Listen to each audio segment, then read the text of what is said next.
प्रश्न है आपके पास, समेशन दिया हुआ है आपको, ठीक है।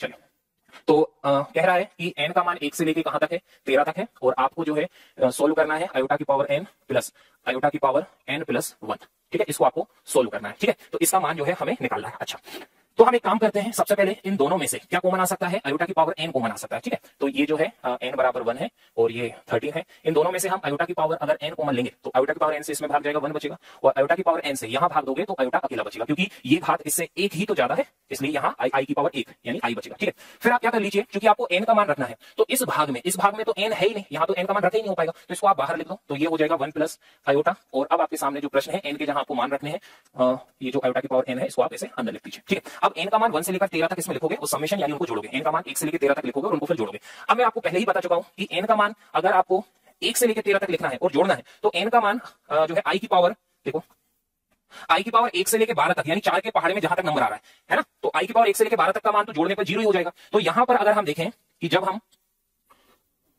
देखो n की जगह 1 रखोगे, फिर 2 रखोगे, 3 4 5 ऐसे 12 तक रखोगे तो वो तो 0 हो जाएगा। केवल आपके पास बचेगा जो, वो बचेगा क्या, i की पावर 13। नहीं आया ये बात समझ में, है ना। ये 12 तक तो 0 हो जाएगा, 4 के पहाड़ तक तो, है ना। इनका मान 1 2 3 4 से 12 तक रखोगे तो वो जोड़ेगा तो वो तो 0 हो जाएगा, तो 0 प्लस 1 बचेगा i की पावर 13, है ना। और ये जो i की पावर 13 है, इसकी अगर हम बात करें तो ये होता है केवल i, क्यों, क्योंकि हम जानते हैं i की पावर 13 को हम ऐसे लिखेंगे i की पावर 4 की पावर 3 और इंटू i की पावर 1, ऐसे लिख सकते हैं। तो इसका मान तो कितना होगा, एक का i में गुणा होगा तो i, ठीक है। अब हम क्या करें कि ये जो आयोटा है इसका 1 में गुणा करोगे तो ये आएगा, और ये आयोटा का आयोटा में गुणा करोगे तो आयोटा का स्क्वायर बनेगा। अब हम जानते हैं कि ये जो आयोटा का स्क्वायर है इसकी जगह हम लिख सकते हैं -1, तो इसका आंसर आपके पास आएगा आयोटा -1। तो इसको हमने सोल्व कर लिया है, कुछ पूछना हो तो आप पूछ सकते हो।